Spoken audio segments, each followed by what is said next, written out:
PhD interview முடிஞ்சதா? PhD interview முடிஞ்சதா? PhD interview முடிஞ்சதா? சார். எந்த யூனிவர்சிட்டி? பாரதியார். யார் கைடு? கைடுன்னு தெரியல. யூனிவர்சிட்டியில் போட்டிருந்தேன். அப்படியா? அப்ளிகேஷன். டேவிட் ராஜன் ஒருத்தர் இருக்காரு. சரி. அவரோட ஸ்டூடெண்ட். நான் சொல்கிறேன். ஏன்? ஏங்க? சொல்லுங்கள் சார். நான் சொல்கிறேன். இந்த மாதிரி சௌந்தர்யம் கேண்டிடேட் போட்டு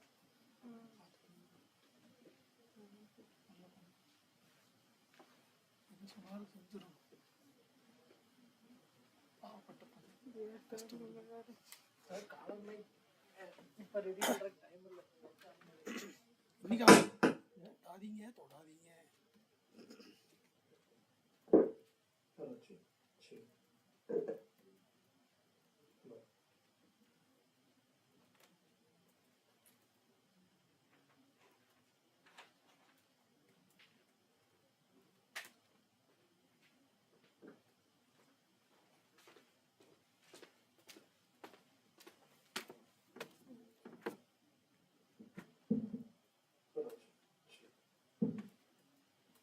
Hello.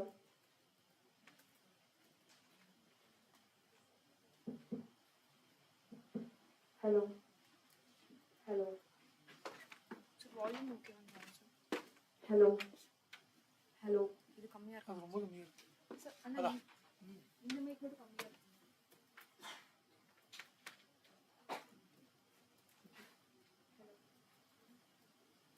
Hello.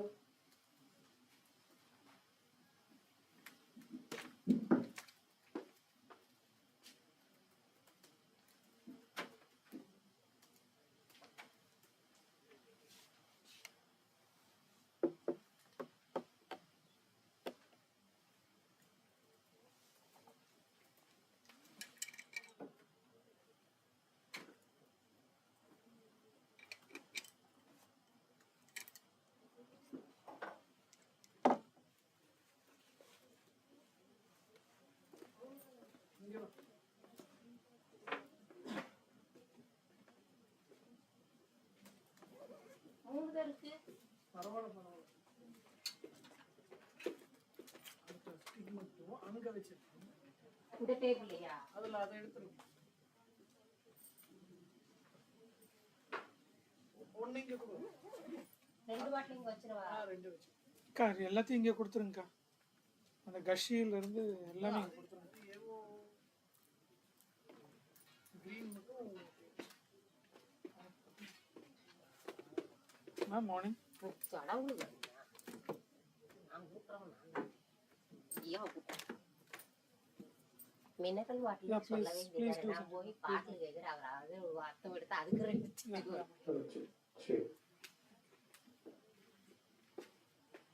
2 3 handmade. Hello.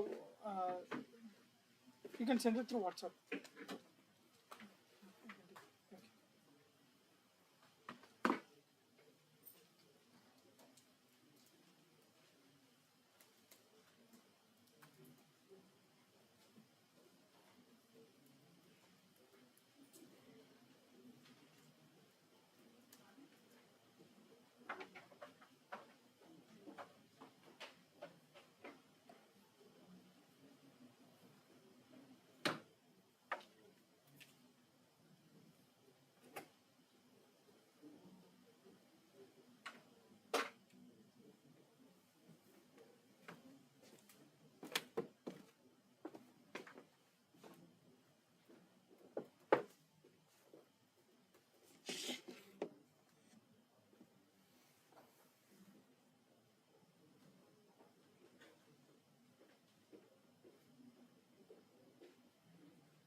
Collar mic இல்லை இருக்குன்னு சொல்லிடுறீங்க. 3 ஹேண்ட் மைக்.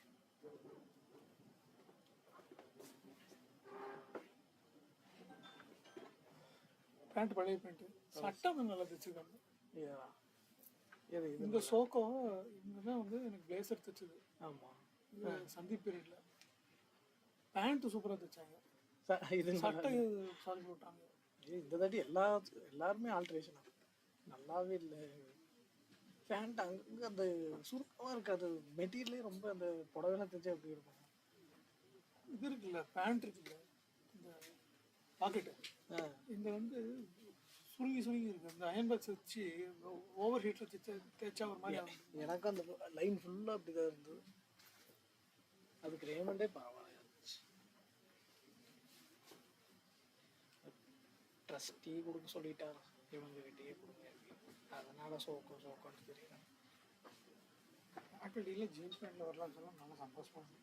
அதே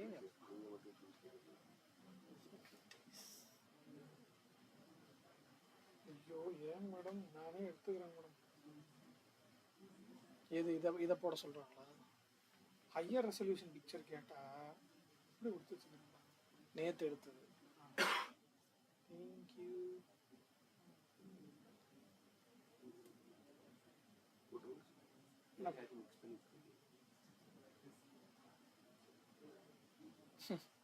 உங்கள்கிட்ட மாதிரி நீங்கள் உட்காந்துங்க. மூணாவது நாள் தானே நாங்கள்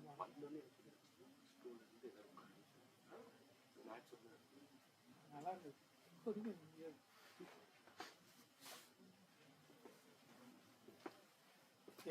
கிச்சன் ஃபீல்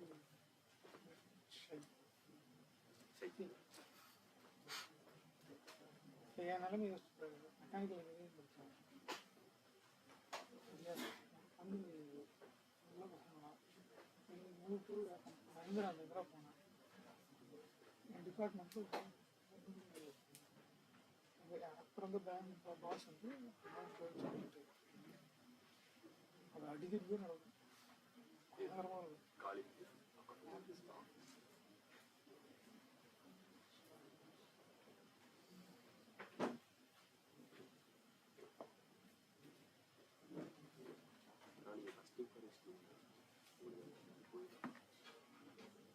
சார்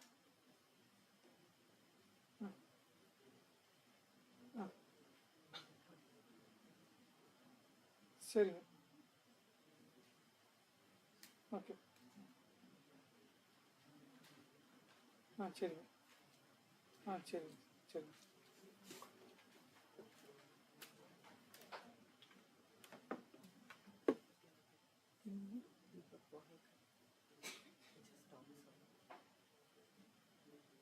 நாங்கள் வந்து வெல்கம் மேடம். எஸ்டர்டே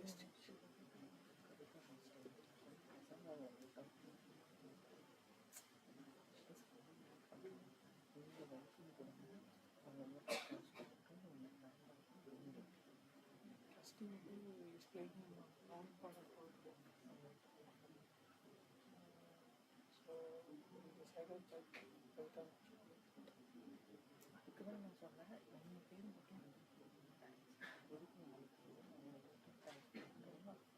இப்போ கூட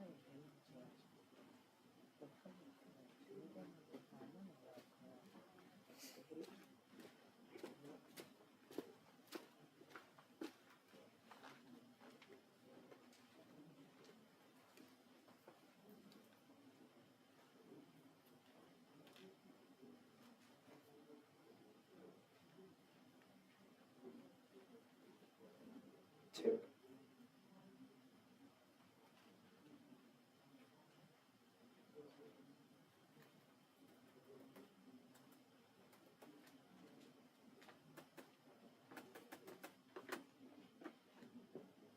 ठीक है सर. अटेंडेंस இப்படி போகுதுல்ல, டபுள் ரோல் நம்பர், நேம், என்ன பேட்ச்,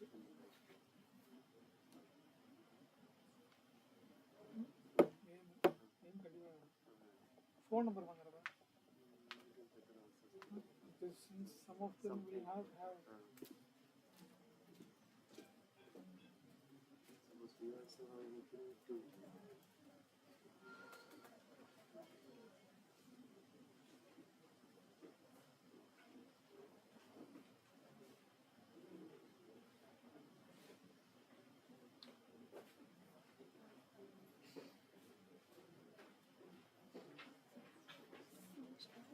பேரண்ட்ஸ் வர்றாங்கன்னா இல்லை சரி சொல்ல மாட்டேன், பேரண்ட்ஸ் வந்தாங்க பின்னாடி கரைச்சி ஓகே சார். இங்கே வர பின்னாடி கேட் அந்த way.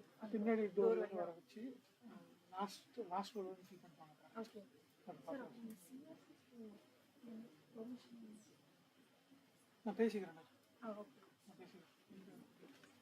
ஏன் பாலாஜி? ஆமாம் வெயிட் பண்ணிட்டாங்க பாலாஜி, எல்லாம் ஒர்க் பண்ணிட்டு இருக்காங்க. பேரண்ட்ஸ் வந்து லாஸ்ட்டில் இருந்து ஃபில் பண்ணிட்டு வாங்க. லாஸ்ட் 3 rows சொல்லிடுங்க.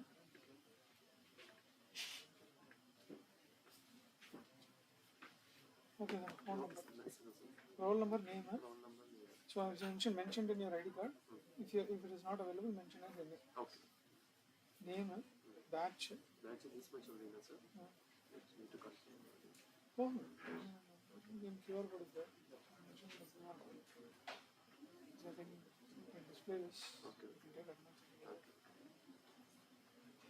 And then there will be lapses, but then you want to make it. So this is 12 p.m. WMSE Calcutta. What I've done is I've added this one PPT, another 60.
இல்லைன்னா நான் தெரியும்.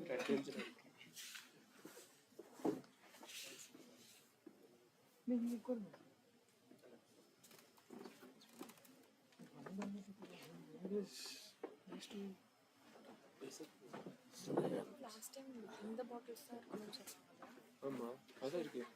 அந்த ஸ்டேஜ்லேயும் அந்த bottles தான் இருக்கணும்னு சொன்னாங்க. இது ட்ரஸ்ட்டுக்கு மட்டும்தான். ஃபஸ்ட்டுக்கு மட்டும் அப்படியா? அவர் அது இருந்தால் கொடுப்பாரு. அது வராங்க. அவங்க வராங்க சார். MBA ஆமாம். சரி இந்த இது அந்த பேர் என்ன இது please join us in extending a warm welcome to Deepak பஹேக்கர்.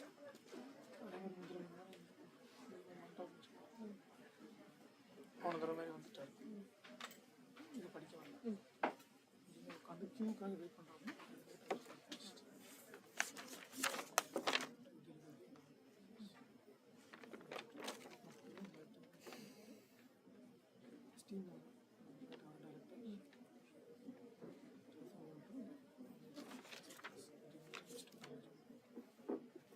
Student ready பண்ணிட்டீங்களா? ஃபிக்ஸ் பண்ணி வச்சு மிர்ச்சி தான் ரிப்ளேஸ்மெண்ட் ஆப்ஷன் மிர்ச்சி தான் டைம் சான்ஸ்.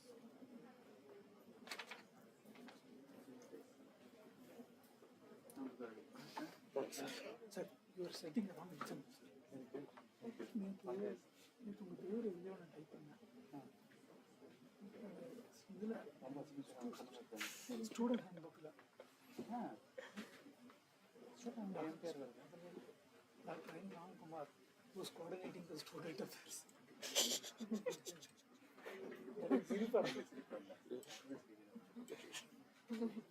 Height பார்த்துட்டு சிரிப்பார். அதுதான் பார்ப்போம். இன்டர்நேஷனல் ப்ரோக்ராம்ஸ் எல்லாமே அப்படி கொடுத்துருக்காங்க. பிளேஸ்மெண்ட் இல்லையா?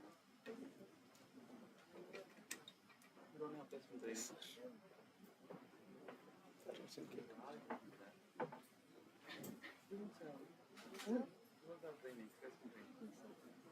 சார் இது வந்து ப்ரூவன் ஸ்கில் ப்ரிஃபரபிள். அதுக்கு வந்து காக்கி கிராஜுவேஷன் ஸ்டோரி போட முடியாது. இப்போ நடக்க முடியாது. கணீர் கூட காதல் திடீர் திடீர்னு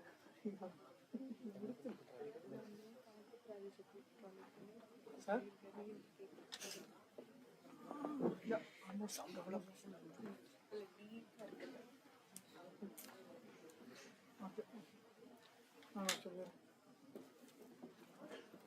செக் பண்ணியா? ரெண்டுமே செக் பண்ணிட்டோம்.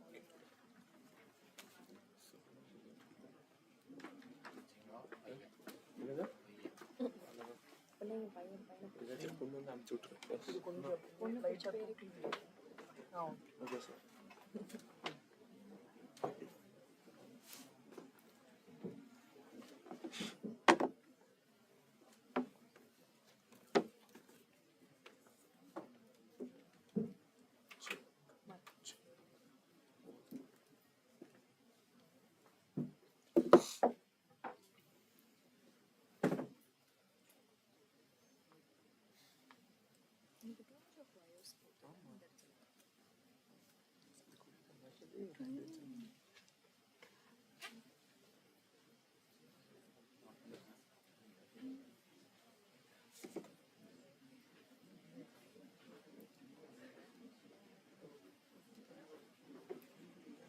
சொல்லிட்டோமா?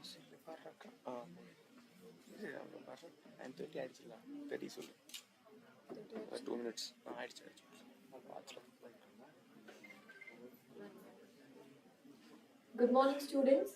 We request all the students to keep your mobile phones in silent mode.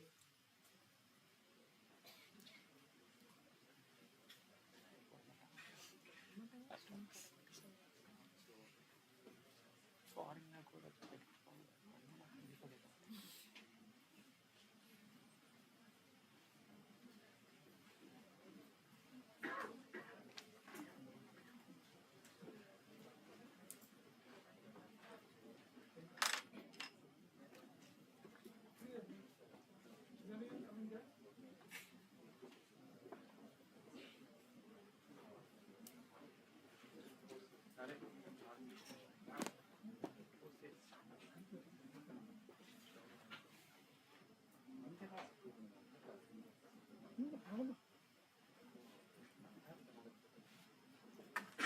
MBA students இருந்தாங்கன்னா உங்களுக்கு முன்னாடி இதில் தரோம், இதெல்லாம் சீட்ஸ் இருக்கு.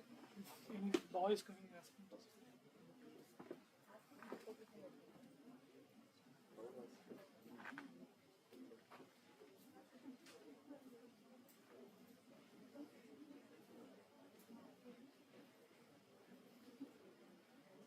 போய் அந்த மதிப்பு இருக்கும்போது இதுவாக ஊற்றினாப்புல இந்த சிவகார்த்திகை படத்தில் வாழைப்படத்தில் சின்ன காதலுக்கு சார்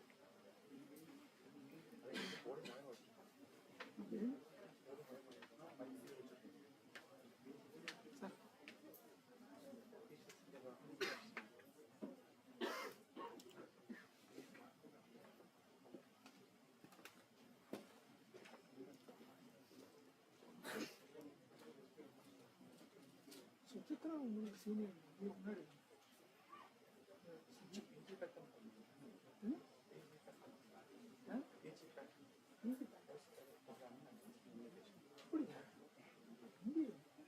ஆனால் இங்கே தானே சார் படித்தாங்க. ஆமாம், இன்னும் பிரச்சனையே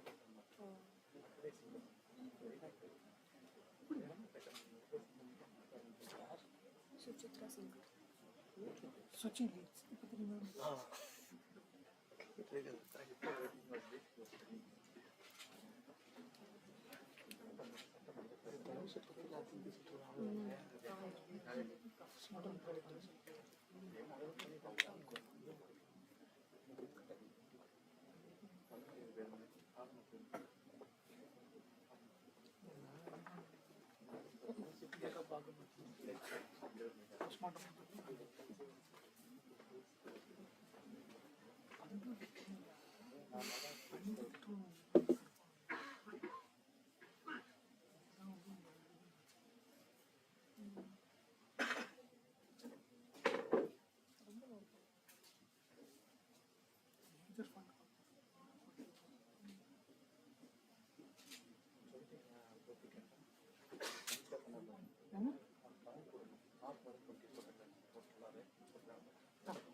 ஆர்வத்துக்கு இருக்குங்க சார்.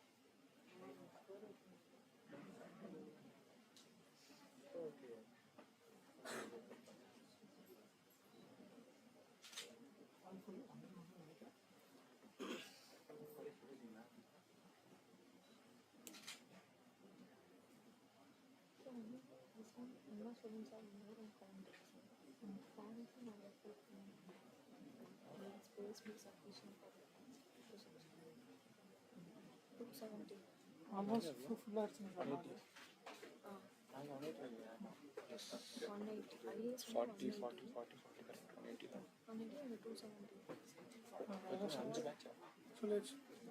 இல்லாட்டி IAS smart special silent maintain silent இல்லைம்மா.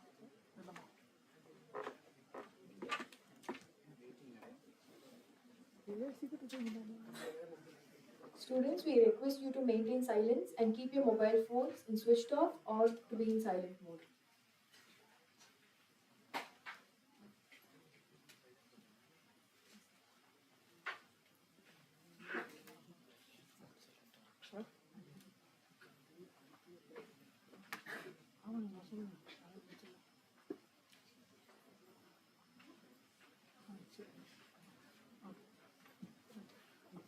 coming entrance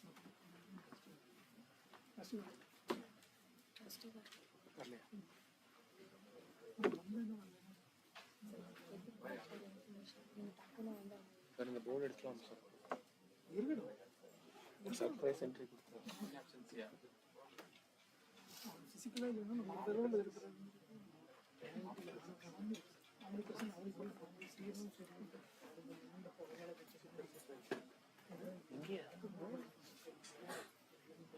பின்னாடி உட்காந்து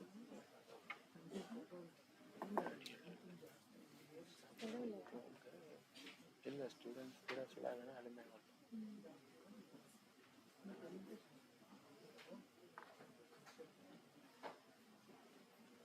இந்த வேலை மட்டும் போடுங்க. கவுருக்கும் கீழே ஃபோட்டோ கொடுத்தாங்க. அப்படி ஒரு photo book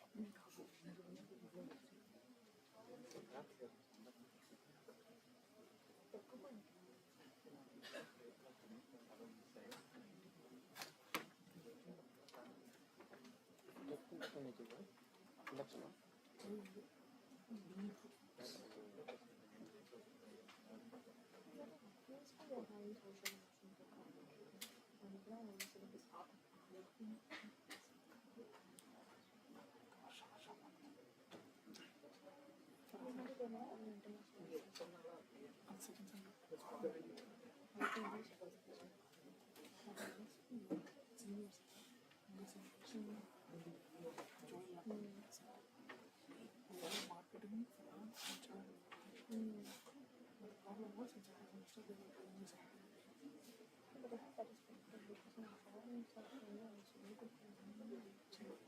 It was good.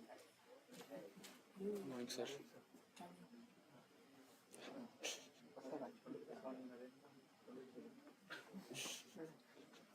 சொல்லுங்க.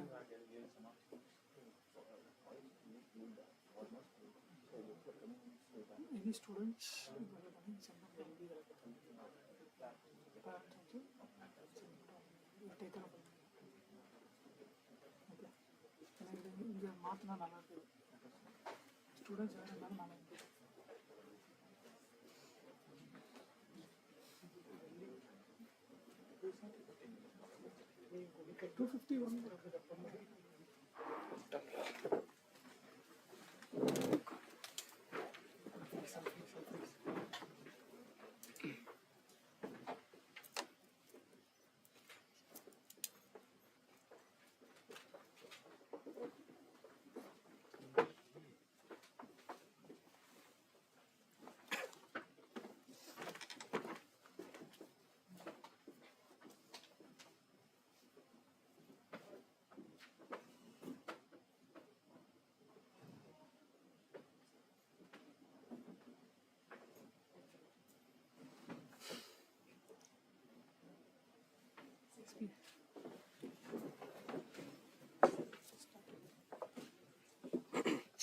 A very good morning to one and all present here.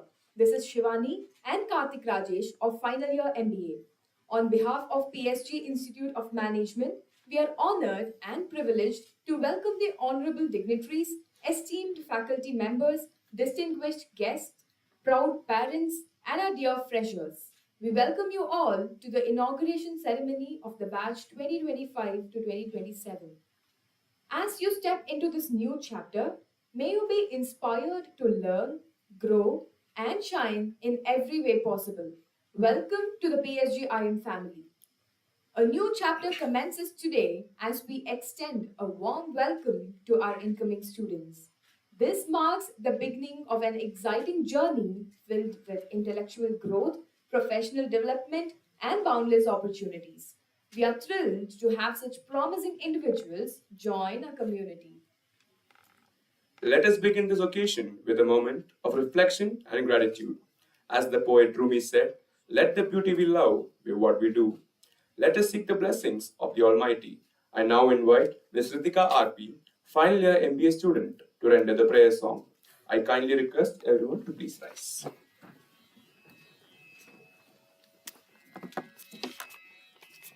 எனக்கு வேண்டும் வரங்களே இசைத்தேன் கேளாய் கணபதி மனது சலனமில்லாமல்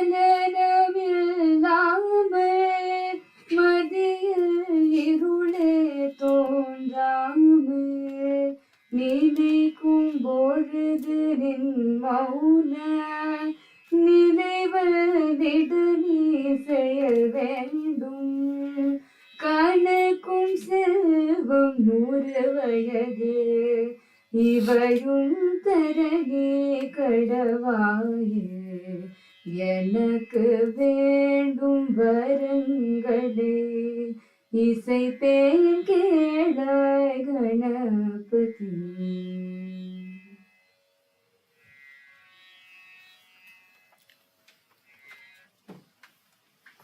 Thank you. To commence this auspicious occasion, we will perform a time-honored tradition, the lighting of the lamp. The radiance from the lamp signifies the illumination of knowledge and wisdom. We are honored to invite our esteemed dignitaries to grace this moment with their presence.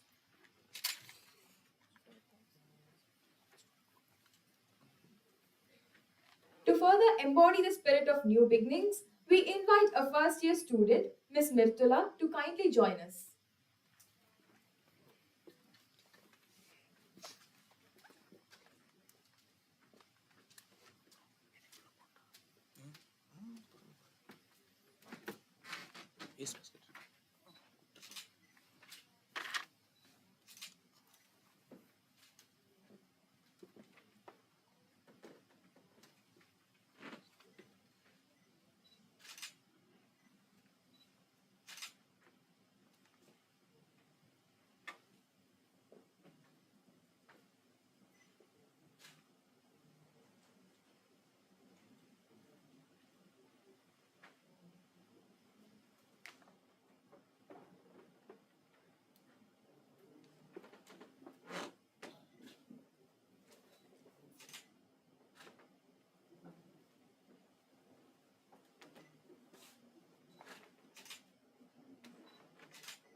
Thank you, dignitaries. This moment represents not just the commencement of a program, but the beginning of a transformative experience that will shape the future leaders of tomorrow. I now invite Dr. T. Kavita, Professor and Head of Admissions, to deliver the welcome address.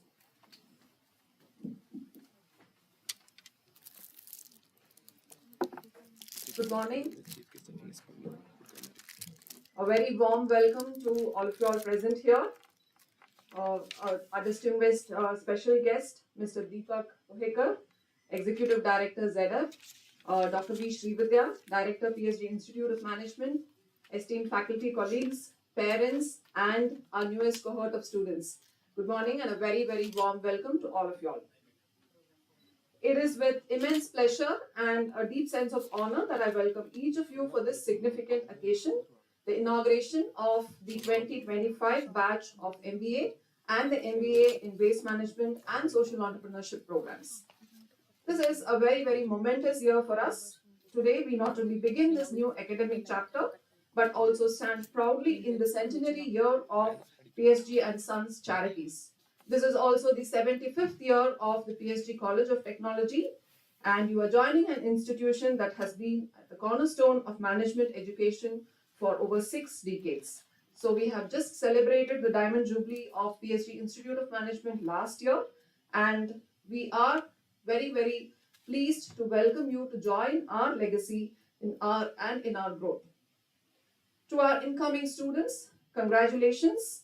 You have earned a place in this institution which is renowned for its academic rigor and industry-ready graduates. This is the start of a transformative journey that will challenge you, inspire you, and ultimately equip you with the skills and mindset to lead in a complex world. You are here to learn, grow, and build a future defined by your ambition and hard work. To the parents, your presence here today is a powerful testament to your belief in your ward's potential. We recognize the trust that you have placed in PSG Institute of Management, and we are committed to providing an environment that fosters not only academic excellence but also professional growth. We are confident that your wards will thrive here. We are also deeply honored to have with us today a distinguished industry leader, Mr. Deepak Ohekar, Executive Director, ZF. Sir, your presence today is a source of great inspiration, and we are eagerly looking forward to your insights that you will share with our students. Once again, a very hearty welcome to all, and let us embark on this journey together with enthusiasm, purpose, and a shared vision. Thank you. Thank you, ma'am. We are truly honored to have our director, Dr. Srividya, with us today. Her exceptional expertise and visionary leadership. It is with great pleasure that we now invite our beloved director, Dr. Srividya, to deliver the director's address. Thank you. Good morning. Distinguished Chief Guest, Mr. Deepak Ohekar, Executive Director ZF, my colleagues, Dr. Kavita, Head Admissions, Dr. Deepa, the Program Coordinator, faculty, staff, students, parents, and invitees. I extend a very warm welcome to each one of you present here. I am really privileged and delighted to be addressing you today on this momentous occasion when you embark on a very important milestone. You have joined a premier business institution, and at the outset, I would like to congratulate each and every one of you for your decision, for the best decision that you've made in your life. You may be aware about the various rankings that these schools have, and I'm sure you've done your homework before you apply to us. But let me also give you some insights. We have about 4,000 plus applications for this 120 seats. We have about 270 seats in this MBA and MBA WMSE program every year, and for which 50% is through the TANCET counseling. You are all aware of who gets into which category. But for the management quota, we have about 4,000 applicants. So for the 120 that we have recruited, that means that there are at least 30 people who are aspiring to be in the same seats that you're occupying today. So now that you can understand the privilege that you have in this great esteemed institution. PSG Institute of Management is part of the larger PSG and Sons Charities, which is headed by the Managing Trustee Sri L. Gopalakrishnan. He has been a pillar of support, and it is not just him, but also you would see that there are a lot of management people who have supported us in the growth of this this B school. Mr. Gopalakrishnan is not able to join us today, but Managing Trustee sends his best wishes to each one of you here.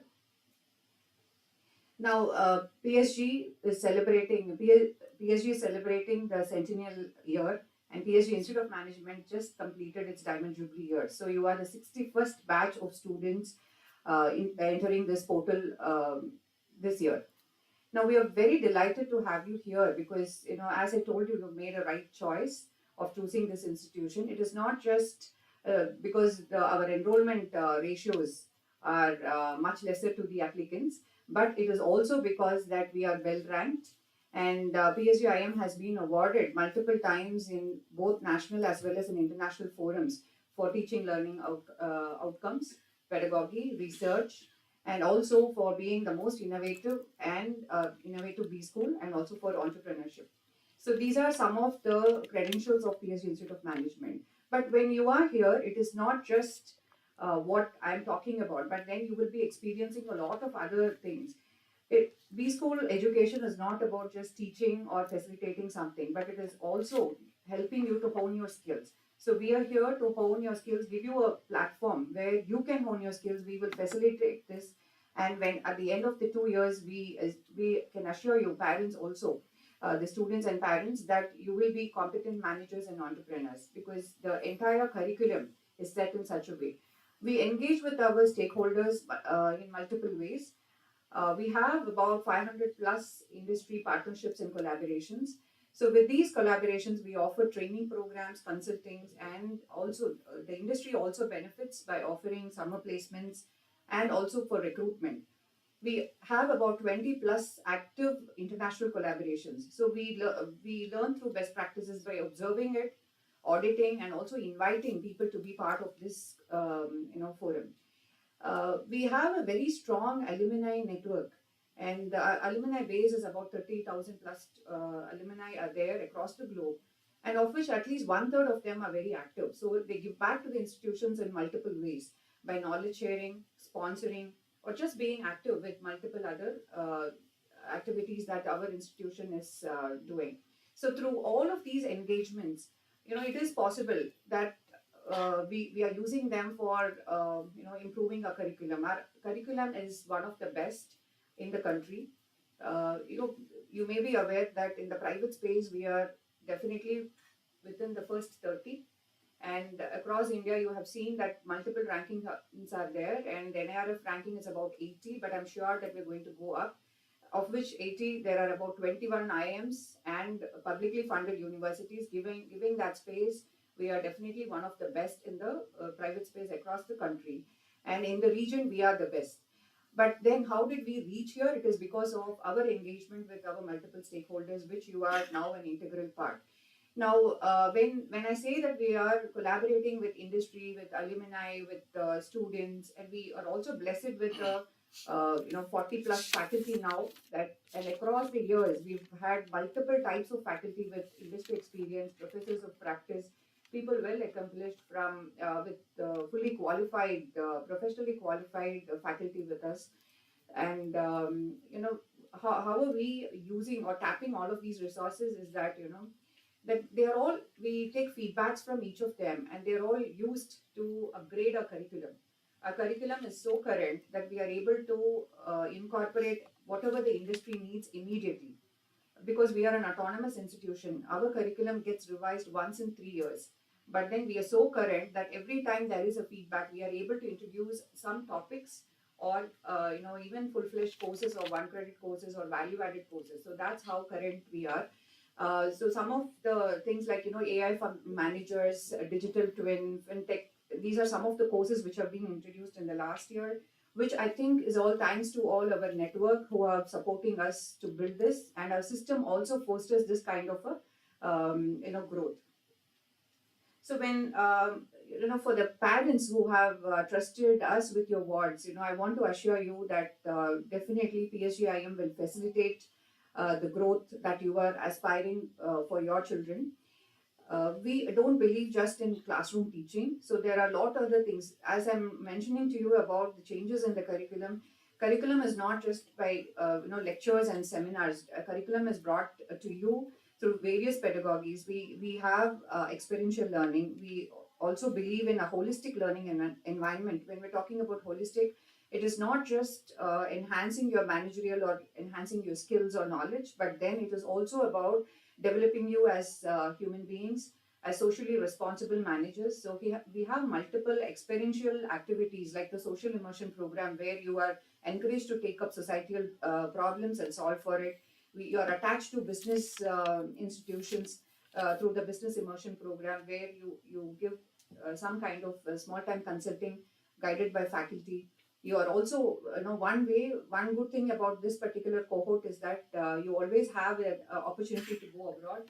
Each one of you have a chance to visit one academic institution and 1 or 2 countries where you learn you get some global experiences. So you will be able to compare the Indian knowledge vis-a-vis that the global culture and global businesses and international trade practices, which is something very unique. And we are trying to not only give these kind of experiences, but we also take sports very seriously. You would see that sports is part of your curriculum now, and we encourage that you take up sports, because unless you're physically well, I don't think you can be mentally or well, and holistically also well. There are also programs which will support you for your mindfulness and other mind, something related to we always believe in mind, body and soul. So something for the soul too. So we have yoga, meditation and other things on stretching and physical exercises, which could support a holistic development of individuals. So what the most important thing would be, how vibrant is our community here. I'm sure you've already had some glimpses of how a student community is in PSGIM. We have ample opportunities to explore your entrepreneurial ventures. Then cultural fest, management fest. So we have internal as well as external programs where you can be part of it. So all of these things, I think, apart from curriculum and these interaction with industry, alumni, and engagement with executives like Mr. Deepak Pohekar today, you will have multiple people with whom you can interact. So all of these things together will definitely help you. And as an institution, I can assure you that you have the best of the faculty advisors, in terms of you have your program coordinators, you have your tutors, other academic advisors. We also have psychological counselors on campus, so they would be able to support both your academic and non-academic needs and growth in this institution. And what we would require from you as students and freshers is that you make use of the opportunities to the fullest. We would encourage that you build your networks, which is the most important. The pertinent thing is that you reach out to your alumni who have passed the same passage as you, taken the same pathways like you, and you are also having a good peer group. It is not just this cohort, but you are also having an international collaborative programs which is equal in number. So I'm sure those of you who want to establish your networks, so this is the time that you do. So you can reach out to professional associations. We are part of multiple associations in Coimbatore, be it the Management Association, Productivity Council, Quality Circle Forum, NHRD, I think NIPM, National Productivity Management Council, and so many other things. So, whichever field specialization you choose, we are part of it, and there are student chapters which you can tap. So, make use of this networking opportunities. So you reach out to the alumni, to industry, to faculty, and to your other institutional peers when you go out for external activities. And what I would require, and I think as PSG culture, we would require you to do is to maintain discipline and exhibit professionalism and ethics at all times, and develop a positive attitude, which we will be reiterating multiple times, and never stop learning. So this is what we would be expecting you from PSGIM, and I assure you that we will give you the best of the infrastructure, very experiential pedagogy. We are accredited by multiple accrediting agencies, both nationally and internationally, which talks about our teaching learning outcomes, graduate outcomes, and our network. So, and I'm sure, you would be part of a vibrant student culture. You have your seniors who would be supporting you, and I hope that you will follow this legacy of making the place very vibrant and fun to live. And the most important thing in the next 2 years is to take ownership of what you are doing, your learning, and your professional journey. And let me not scare you. It is not going to be very hard. You are very safe, because it is a time-tested process that we have. So this is not something new for us. It may be new to you, but we are here to facilitate you. So I would urge you all to dream big, work hard, and make a difference. And I once again thank each one of you for joining this PSG family. Thank you. Thank you, ma'am. Legacy is not just built in years. It's built in purpose, in progress, and in people. Today, we take immense pride in celebrating a remarkable journey, a journey that began a century ago. Let us take a moment to witness the legacy of PSG and Sons Charitable Trust, an institution that has stood the rest of time for 100 glorious years, dedicated to the cause of education, industry, and social service. We now invite you all to join us for an audio-visual presentation that celebrates this milestone.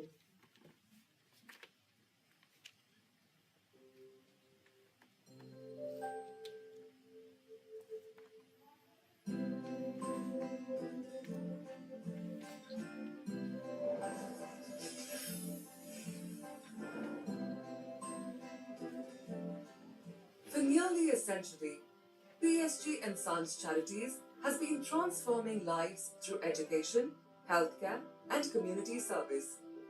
Founded in 1926 by the four sons of Sri P.S. Govindaswamy Naidu, the trust was built on a powerful principle: giving back to society.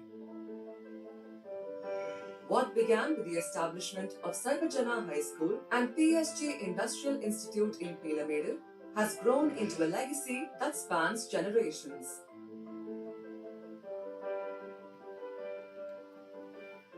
Shaped by visionary guidance over the decades, PSG has built an unparalleled educational ecosystem. Today, under the stellar leadership of Sri L. Gopalakrishnan, the Trust continues to thrive and transform, setting new benchmarks in education, healthcare, and service. From multiple PSG schools, which lay the foundation for young learners, to premier institutions like PSG Polytechnic College, PSG College of Arts and Science, PSG College of Technology, and PSG Institute of Management, the Trust has set global benchmarks in academic excellence. Institutions such as PSG Institute of Health Sciences, PSG Institute of Technology and Applied Research, and PSG Institute of Architecture and Planning further expand its multidisciplinary reach, fostering innovation and expertise across diverse fields. known for cutting-edge research, strong industry partnerships, and a commitment to holistic development, PSG institutions produce graduates who excel worldwide, driving innovation and progress. With the establishment of PSG IMSR, PSG Hospitals, and PSG Institute of Oncology, the Trust has brought world-class accessible healthcare to the community. From pioneering heart transplants to advanced cancer treatments, PSG continues to redefine medical excellence. PSG STEP, the Science and Technology Entrepreneurial Park, nurtures startups and innovation.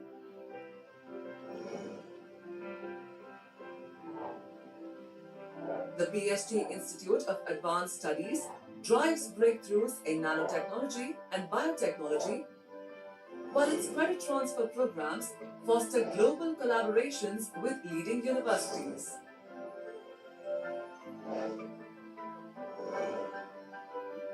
The PSG Convention Center is a state-of-the-art venue for conferences, exhibitions, and cultural events. With modern architecture and a pillar-less auditorium that seats over 1,500, it fosters innovation, knowledge sharing, and community engagement. Initiatives like PSG Manavar Illam and PSG Vishnu Granthi uplift underprivileged communities, staying true to the Trust's commitment to service. Today, with 30 institutions, PSG and Sons Charities continues to positively impact over 5 lakh students, standing as a driving force for change and opportunity.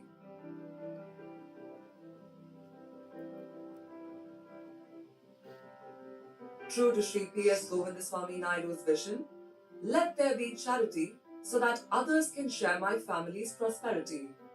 PSG's legacy continues to inspire and transform lives. This is the PSG legacy.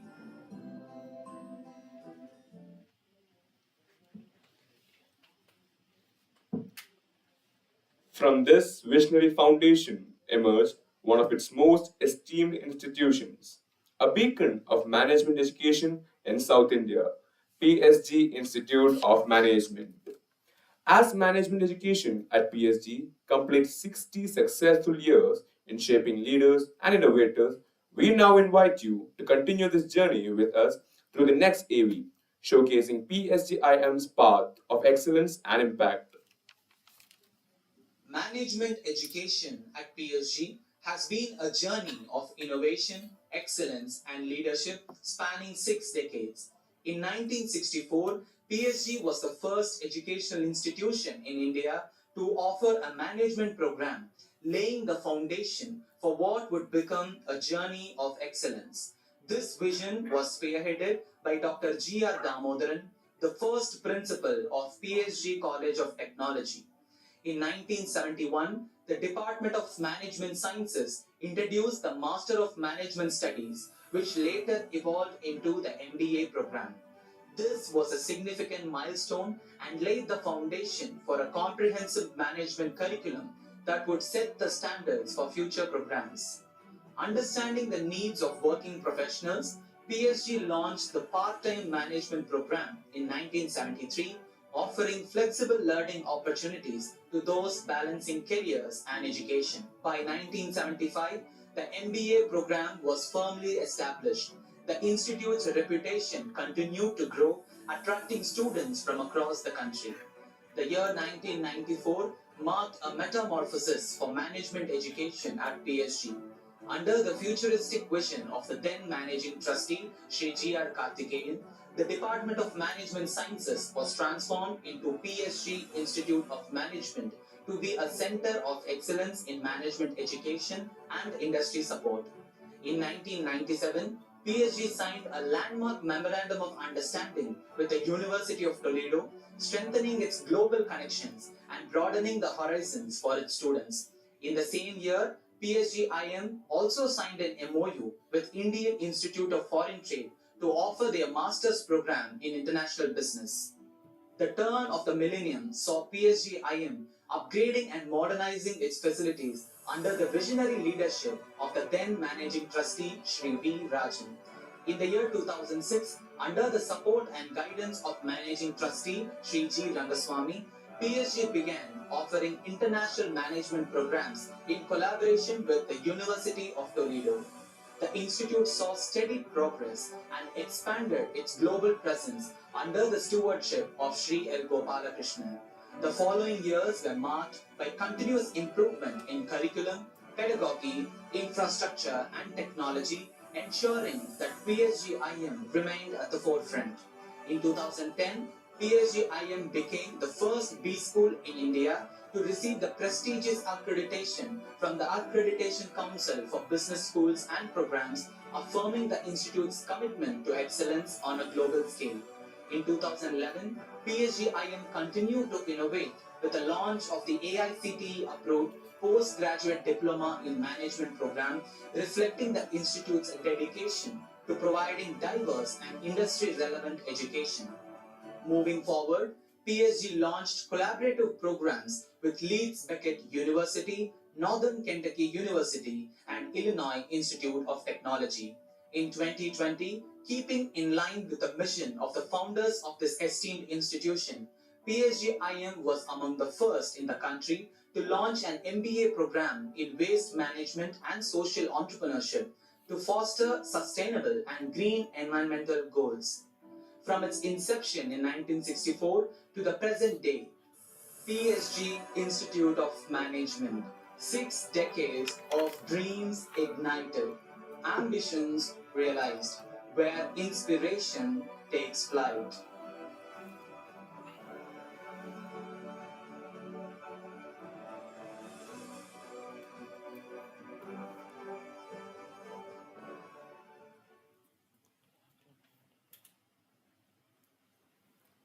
Now, it is our pleasure to introduce the distinguished guest, Mr. Deepak Pohekar, Executive Director, ZF Group. Mr. Deepak Pohekar is a distinguished leader in manufacturing and operations management with extensive expertise in renewable energy and corporate governance. As the Executive Director of ZF Wind Power Coimbatore, he has played a pivotal role in shaping India's wind energy landscape, contributing to the production of over 50 gigawatts of wind gearboxes, a milestone that reinforces India's commitment to sustainability. With a career spanning over 3 decades, Mr. Pohekar has held leadership positions in Mahindra & Mahindra and ZF Wind Power, where he has championed operational excellence, innovation, and workforce development. His strategic vision has helped drive technological advancements and large-scale investments, ensuring India's wind power sector remains globally competitive. Beyond his corporate achievements, Mr. Pohekar is an advocate for corporate social responsibility, emphasizing sustainable practices, ethical leadership, and community empowerment. His commitment to environmental stewardship, workplace diversity, and education initiatives underscores the evolving role of industry leaders in fostering positive societal impact. Please join us in extending a warm welcome to Mr. Deepak Pohekar.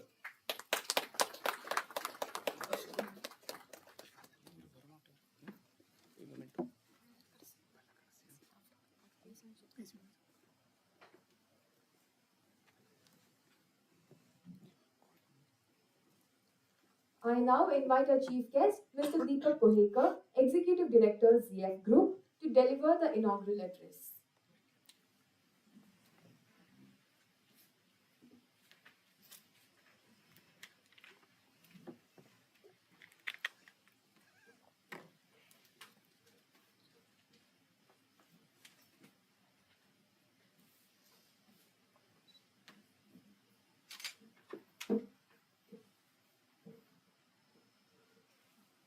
Dr. Srividya, Dr. Kavita, Dr. Deepa, I was so pleased to see that you are three and I was the only man there. And this talks about the diversity. And this was the first time I am sitting on a dais where three ladies and I was the only man there. So this talks about the PhD focus towards the diversity and empowering the women. And when I met Madam in the morning, I was talking about the women leadership, and I was so pleased to see that, to share the dais with all of them.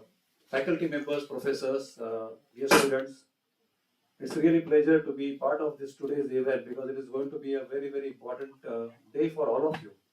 Because you are going to start a new education journey which is going to shape your career for betterment, and you will be leading the country's businesses in future. As all of you know, as a country, I think we are in a place where we will be progressing and you will have a bright future. So I don't think any one of you sitting here should be concerned about your future. That is going to be a bright future. Okay. Second thing I want to tell all of you that I just heard from the Shri Vidya madam that you made it to this institute with a lot of your efforts. It is not easy to get admission here. So you are all successful in getting admission. So I can say that you are all successful. So because I always see we have different measures to measure success. Success is something which I always believe that yes, of course, as a small event we can always count on the success. When we pass the exam, if we pass the exam, we say we are successful. That is good up to we can relate the success. But when we talk about when somebody is successful, I think it is not because you have achieved something. It is because the society says that you have achieved something. So as an individual, I think always, at least I believed in doing what I like, what I can do to my values I can do, and let others decide whether I'm successful or not. So to me, always it remained what I enjoy, and whether I can make people who are around me feel the same thing. And if we are able to do that, I think the success is there for everyone. So in that way, I always felt that everybody is successful because first we are born as a human being. Look at the other animals, correct? And when we are born as a human being, that is the first success. Second, we are got education, you are here, that is another success. Yes, you can compare and get unhappy about certain things because you would have got admission in some foreign institute also. That will not change anything because my experience is that you get everything what you deserve. And I want you to have patience because with patience you will see that you will get everything what you deserve. I don't know how many of you believe in God. It is your personal choice. But there's one name you would have heard about, Sai Baba. So I like what he said. He said, you get what you deserve as per your destiny, and you will get when there's a time.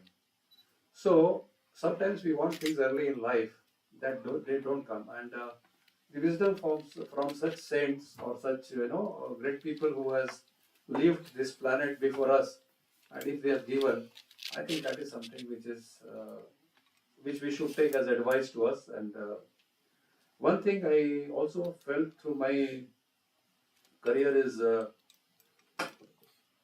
stress is something which is very important for us to manage. And stress is individual property. That nobody gives anybody. We only create stress for ourselves.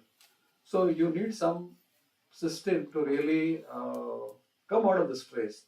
And sometimes God is the best thing to park your worries so that you can move on the life. So as long as you want to believe in God for that sense, I think I would advise you to do that. At least have somebody where you can park your worries.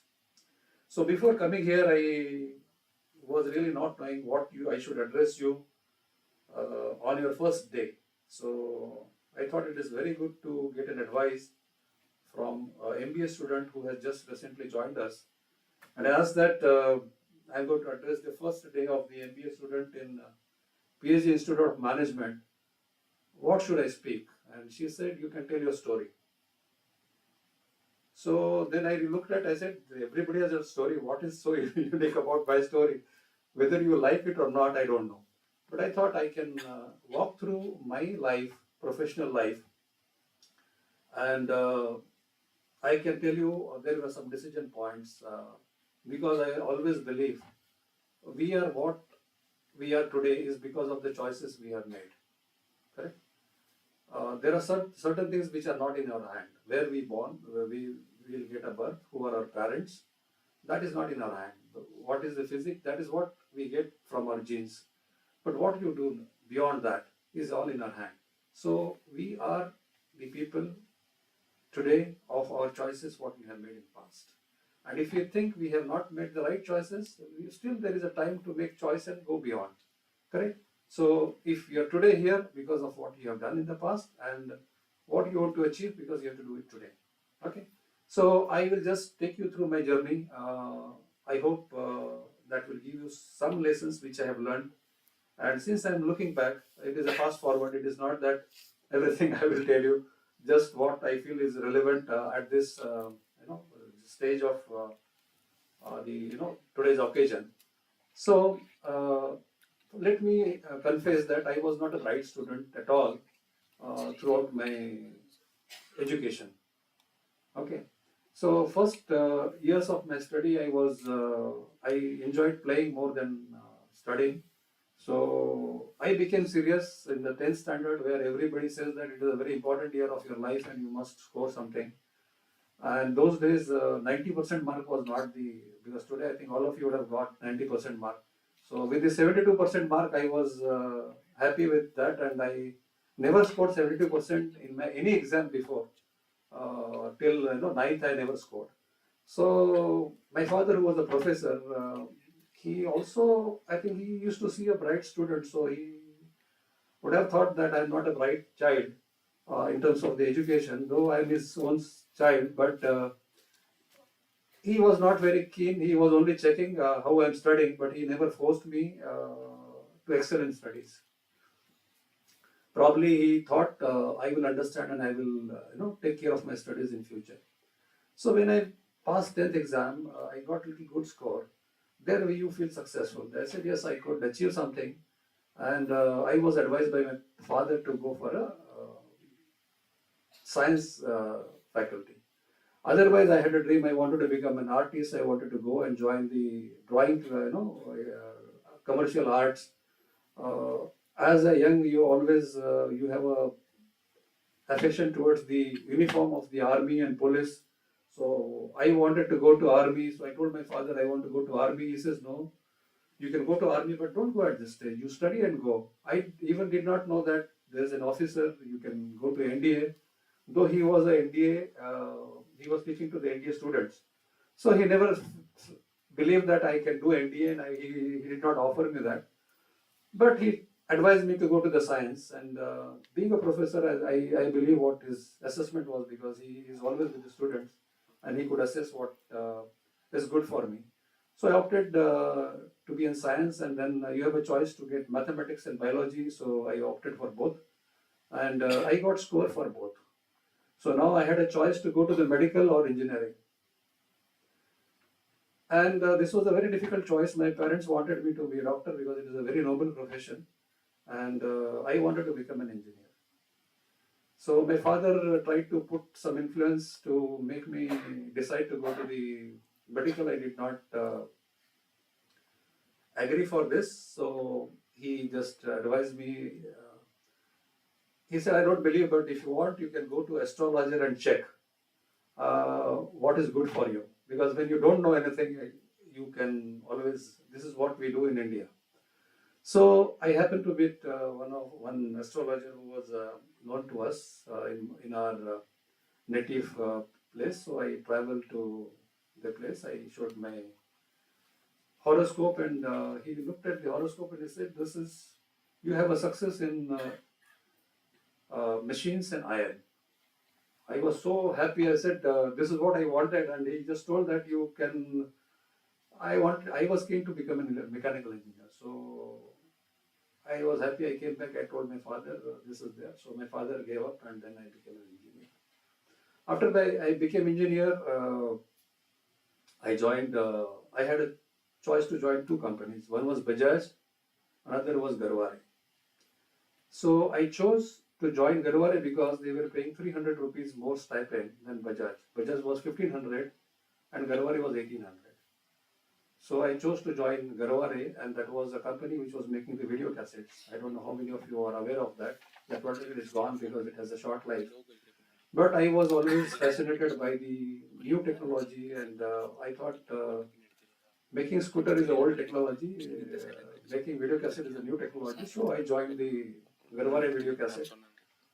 And I realized that I landed in the wrong place because this was a profession for a chemical engineer, because there you have the iron oxide, then you have the resins, and you have to mix all that, and then you have to coat the plastic film. I tried to find something interest there, but I realized that this is not. And I realized that if I stick here, the whole life I have to work for the chemical companies, which I said I'm a mechanical engineer and I don't have any flair for the chemical engineering. So I decided to quit that job, and then I joined as a trainee engineer in Mahindra & Mahindra, where I got an opportunity through the advertisement. But the first job helped me to at least decide what I like and what I don't like. Why I'm sharing all this, because you will also have this situation in your life, and you need to make your choices. But the choice which we make will have our future. So when I joined Mahindra, I was very keen to join maintenance department, because in Garware I realized that the only mechanical engineering was in the maintenance, where you can learn a lot of technology. So I said I wanted to have a technology, and maintenance is the field where you make, you repair the machines, you make the machine work back, and I joined the mechanical, maintenance department. And there I realized that whatever I learned is not enough to do my job, because the machine is made up of so many things: hydraulics, electronics, mechanical parts. So I need to learn the electrical engineering and electronics to be a good maintenance engineer. So I learned that, and then I started, working with initially with my own hands, and then I developed this skill. Because when you join, you have to work with, on your own, but then you don't get the team immediately to lead. I don't know what will happen with you, but unless you have some experience and you know how to work with the team, you can't lead the team. So I worked with my own hands, and then I started working on, But one thing I realized when I joined Mahindra & Mahindra, this is the first time in my life I have interacted with so many different people from different states of India. So when we talk about diversity today, we always say that we have a unity in diversity, and this is how India is. And till this DEI concept has been launched, I was thinking we know everything about diversity, inclusion, and equity. So when I joined there, I realized that because all my education, I was at home. I never lived in hostel. So when I moved there, I have to leave, and this was the company which was in a small place called Igatpuri. So we had the quarters for the families and accommodation for the bachelors. So we have to live there. So there I got an opportunity to interact with so many people from different states of India. We had every state: Tamil Nadu, Kerala, Andhra, Gujarat, Mumbai. People were there. Then Madhya Pradesh, Delhi, from all the states, and that it was so nice, because after you come from the factory, you have friends where you interact, and that really helped me to understand the different cultures and how to live. One thing I realized, that my communication skill is very pathetic when I joined there, and that is then I started observing people, how they communicate, and see, when you live in one environment, you know how to live in one environment. But when you go and when you have a diverse people, you need to really understand how to communicate. So that has helped me to understand people's perspective and help them. And one thing is very important: when we live together as in our accommodations provided by the company, that has helped us to become a very good team. And I always believe that trust is the foundation of the team. And when you trust somebody, it is very easy to get the things done. And they say that the trust increases the speed. But trust is not very easy to earn. Correct? So when you spend time, so first thing what I realize is that unless you are trustworthy, you cannot build a trust with others. So the time which we spend together has really helped us to come together as a team, come together as a friend. And the people who, because I was in the maintenance department where I need to interact with so many people, and that has really helped me. Whenever I go to their department with some work, I used to give a good reception from them, and if we do a good job, they'll appreciate also. So that really helped me to build the trust. And one thing I was always keen from my childhood. I always tried to help. Okay, first I was keen to help my mother because as a child, I think there was one movie which I saw in my childhood where I saw a small boy who was helping mother. See, all audio visuals have a good impact. I don't remember the dialogue, but I still remember the movie where the child was very much helping to his mother, and I wanted to be a child who was helping to the mother. And from there, I got this habit of helping. And you can only help others when you can help yourself. So that is something which I realized. And as I got into the maintenance department, that is a service job. So service is a thankless job. People will appreciate or people will not appreciate what you're doing. But one thing I realized that as long as I am satisfied with my job, I will not leave the factory. So many of the my colleagues who are in the other departments, they could leave early, and I could not. But I always felt that I am learning. As the more time I spend in the factory, I learn more. So I used to spend 12 hours, 18 hours, sometimes 24 hours in the factory to learn the things. Because at the initial stage of your career, you have tremendous opportunity to learn. And there is no replacement for the hard work. Without hard work, you cannot learn. Smart work is fine, but if you are smart and if you have a hard work, nobody can beat you. Correct? So it has really helped me to learn faster. And then I see that initially when I learned and I progressed, my department has left, and then there was a vacancy for the department head. So I got an opportunity to lead the team of the maintenance. And that is the first time I got introduced to the as a manager. And then I understood that manager's job is to manage the resources, and I am responsible for the outcome of these resources. And that is very difficult because I had people who were elder to me, and I have to manage them also. And then I started looking into the aspect of management and started leading the team. But one thing is very, very important, which I realized that if you treat people with dignity, that is the first principle of leading people.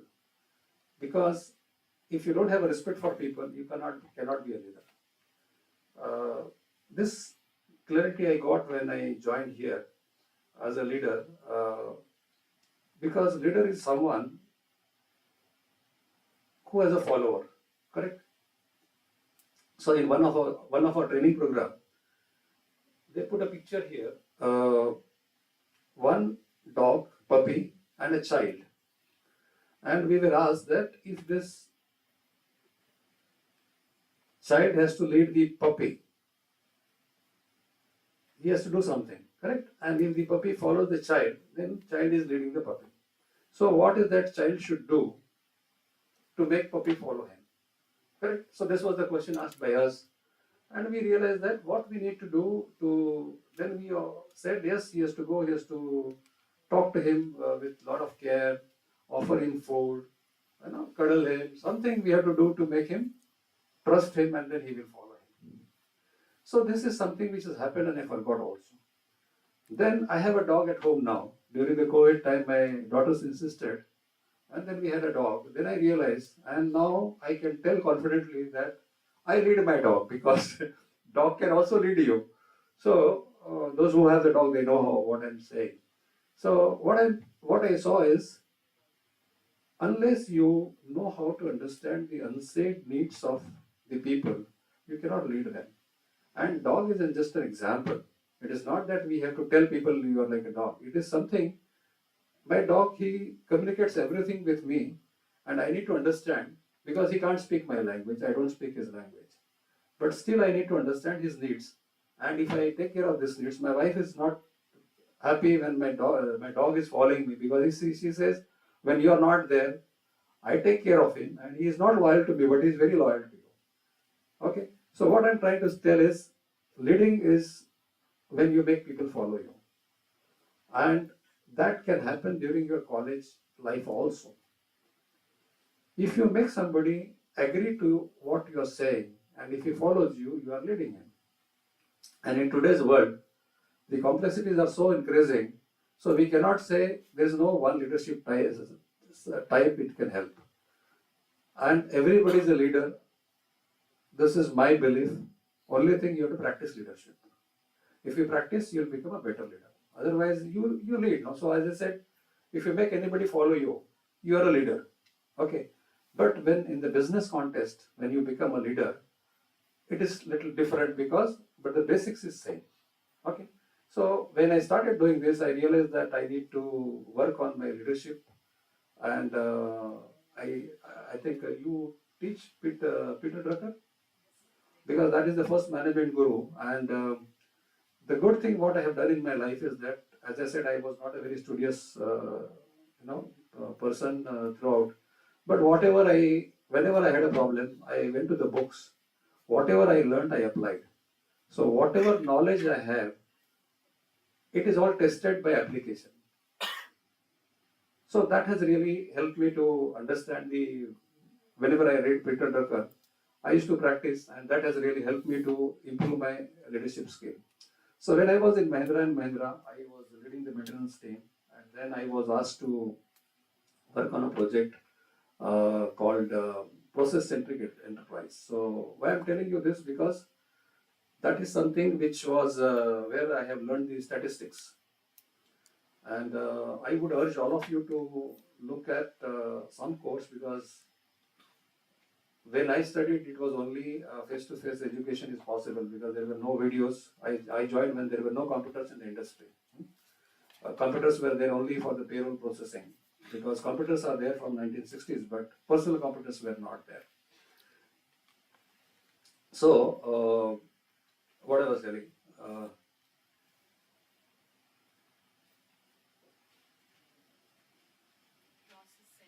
process-centric, the statistical. So, statistical course which I have done, which really helped me to understand. And today, you know that data and AI and data analytics, these are all demanding professions, just because there is so much of data which needs to be used for making the decisions. And I was fortunate. Why I'm telling you this, because I was a mechanical engineer, I learned electrical, electronics, I learned statistics. When you get this different knowledge, that helps you to make a better decision. Because as a leader, you have to make decision, and data is one of the information source which you can analyze and make the decision. So, statistical analysis using average, mean, max, standard deviation, that is good enough to take many basic decisions. Then if you want to go further, then you have a regression analysis. You can use regression analysis. You have the design of experiment. So there are so many advanced statistical tools you can use, but I think statistical tool analysis is very, very important. You have okay, so please use that, and that is because when you spoke, I realized that whatever suggestion I have, you already implemented, and you have so many good things for them. So you are lucky to be here in this institute, who has already experience of 60 years, and they are already taking care of your education. So when I learned this statistical analysis, that has helped me to make a lot of my decisions, and I was surrounded by so many problems. So I had a choice to quit the company and go to another company, or I had to stay there and solve the problems. So I said, if I go somewhere else, what is the guarantee? For two things, you change the job, according to me. Either you don't like your boss, or you don't like your job or the work which you have. So I thought my job is too demanding, and there was no concept of work-life balance then. And I was okay till I was bachelor. When I got married, I realized that I need to have some time for family also. So I realized that I'm surrounded by so many problems, and unless I solve the problem, I will not be out of it, and how long it will take. So I just made an estimate. If I start working on solving the problem, it may take 1.5 years for me. And since I am a department head now, I have authority to make the decisions, or I am the one who should formulate the strategy for the department.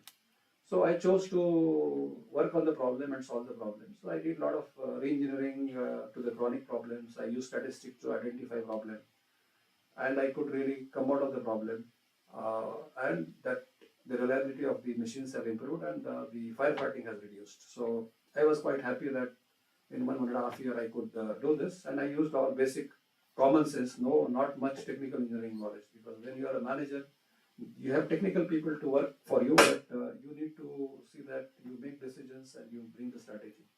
So I said, if you don't solve your problem, nobody else is going to come and solve for you. So I chose to solve the problem. The one thing I realized that what is the guarantee if I go to another place that will be better than this. If that place is worse than this, then where I'll go? So I chose, and I think I made a good decision to do this. I learned a lot, and then I became. Obviously, when you do good work, you get promotion, you get salary increase, you are happy with that. So company has taken care of motivation, and rather I had a least expectation. At one point of time, I had to go and tell my boss that don't promote me, because if you promote me, others will not get promoted. So he just cut me off, and he said, it is none of your business. You do your job, I will do my job. So when you do work, when you get appreciated, that is fine. But sometimes also you don't get appreciated. Not always it is possible. So I don't want you to get disheartened, because if you believe in yourself, you need to continue what you believe in. The results will come. If somebody is not able to understand your work, he will understand after some time, or then it is your decision to change and go somewhere else where you think you will be understood well. But the dangerous thing what we can do is, if somebody is not appreciating, we drop our performance.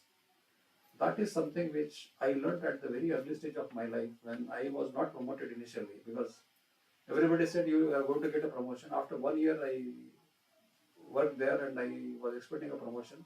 It was wrong on my part, because the people came and they said, Deepak, I saw your name is there in the list, and till evening nobody called me and I did not get any promotion letter. I was so upset, just because there was an expectation created and expectation was not met. I was happy yesterday. Today morning somebody created expectation, and I started expecting that I will get a promotion. I did not get. I was unhappy. And then one fellow gave me a very good piece of advice. He says, don't drop your performance. That will further make your promotion difficult next year. So ultimately we cannot take out the bias.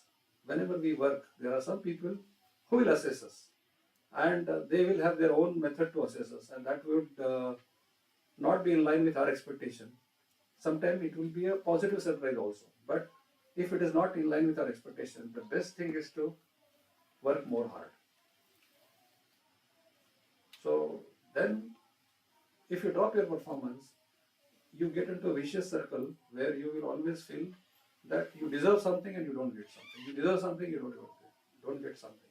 So you can come out of this vicious circle just by saying that I will get what I deserve, I will do what I believe in, and there's a time till you can think you can continue there or you can change.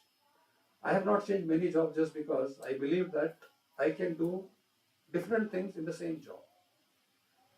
Because you can call it as a comfort zone or you can call it as a acquainted environment. I always felt that I know people here. I can do a lot of things here because I get a lot of support. If I go somewhere else, I have to create that support system, to get support for whatever I want to do. So I believed in doing different things in the same organization. I believe that every year I should renew my job, though nobody is asking. Because in college schools, every year we pass, we go to the next class, and we know we are progressing. But when you join job, what is your measure of progress? Promotion is one measure of progress, increased salary is one measure of progress. But that is not in your hand. Somebody else will decide, and that cannot really real measure of your progress. So your measure of your progress is in your own hands, where you have to think that what I have done last year, can you do something different? Same job but different things. And that is how I felt that I was not satisfied with what I'm doing with the same method. So though the job is same, I try to do it differently. And this is still I am doing it, and that is why I still feel that I'm relevant. I have already celebrated my 60th birthday, and I have 1 year of extension to do this. But I still don't feel that I am look like a retired person where I don't have any touch with the technology. So I still think that I can work for 20, 25 years more if I get that much of life. But I never wanted to be redundant in the job market. That is why I always keep myself updated, because there was a threat in 2000 where there was a possibility to lose the job, and now this possibility is much more for all of you. So we have to always see that we have some skills which are required for life. Okay, so basic is food, so you should know cooking, correct?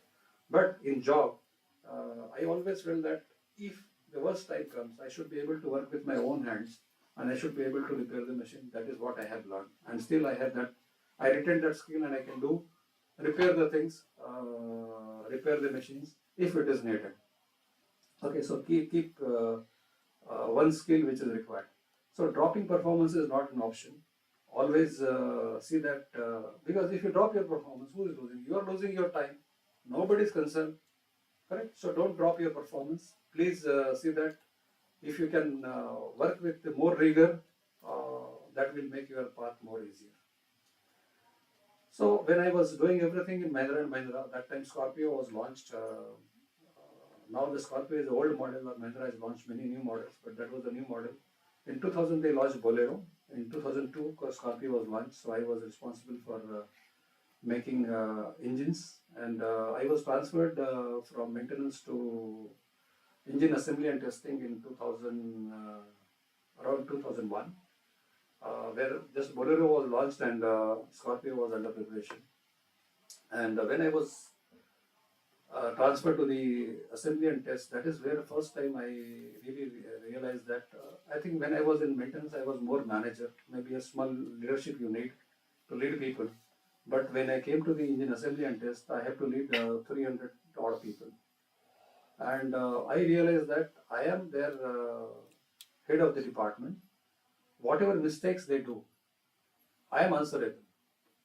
And you can imagine one person makes a mistake and the Scorpio is engine fails on the road, and you get a call and then you have to go and justify, or you have to go and you are answerable to that. So I realized that I cannot influence their work, but I am responsible for their work. So if they make mistake, I am answerable. And that is where I realized that I need to do something to change what is happening. And there I realized that unless you empower people or create an environment of motivation, people will not work. Today the things are better. Most of the unionized companies those days, unions were very, very dominating, and they would dictate what is to be done. And there was very less importance for the quality because Mahindra was a monopoly, because the market was protected initially till 1991. And so the people who were working, they were not enough trained. So I had to do a lot of things to see that they know their job. If they know their job, then only they can do. And I always use some parallel examples, like in cricket. You are a captain, correct? And your job is to, if you win, you get the credit. If you lose, you are answerable. Even if you win, the man of the match will get the credit, less captain will get the credit. So unless you have a good team, you cannot win. So I spent a lot of time in understanding, and that is where I understood the human behavior. Because I was wondering why they behave like this. They are working for such a great company. Why they are not giving their best? Rather, why I am giving my best and why they are not giving their best? So that is the time which I started a dialogue with the people, understood their issues, and all our behavior is based on our experiences, right? So that is why it is very, very important for us as a leader to give a good experience to our people. If you, by mistake, because we are all human beings, we lose our cool, and sometimes we see that leadership is a responsibility, it is not an authority. So if sometimes we take our authority and we hurt people, and that really becomes a problem. And in the unionized environment, what has happened is the unions were not treated well by the management, and that is how the tug of war was going on. So I did best of my ability to motivate people, and that has changed the environment there. People, I left Mahindra & Mahindra in 2007, still they are talking to me, and they remember what I have done there. So that is something which I feel really happy when they call. So I could bring some change to make them, motivated and change the atmosphere. And that is the time everything was going good. I decided, as I said, I will not change my job just because I am unhappy here. I said I should change job when I am in demand, correct? So that you are doing good, and you are not changing because you are frustrated because of the environment here, and you are giving up, you don't want to do anything. I got promoted, I got everything, and then I got a call from the headhunter that there is a company who wants to set up the gearbox manufacturing plant. Do you want to join? So before the promotion, I went through an assessment, and the assessment, they just told me that you don't have an international perspective. So I was not knowing what is international perspective. I could answer technically what are the trends, international trends in the engines and all. But I said, what is the way to improve the international perspective? When I heard that there are people coming from Belgium to interview this position, with no intention of changing job, I said, let me go there and at least interact with the foreigners. Because Mahindra is an Indian company, and there was no opportunity to interact with the foreigners. So I said, I will take up this opportunity to interact with the foreigners, and I went to Pune and interacted with the people coming from Belgium to set up this plant in Coimbatore. And everything went off well, and I did not have any intention to join. Then I said,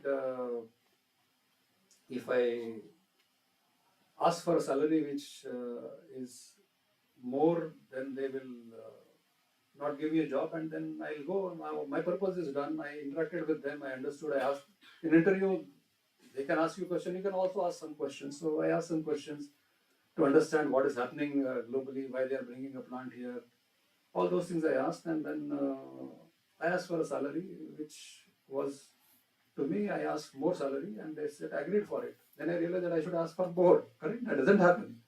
So then I went back, and then I had to take a decision. Then I said, all these days I was asking that I want to do something, because by then I had good experience, almost 18, 19 years of experience. What is right, what is wrong, what will make work better, and those days this TPM philosophy was also in trend, and Toyota production system was known for the excellence in manufacturing. So I said, if I want to do something, I should go for a greenfield project. This is an opportunity. Now I had to make a decision, and this was I would say there were so many small turning points, but this was a big turning point where it's a blind turn, you don't know where you are going.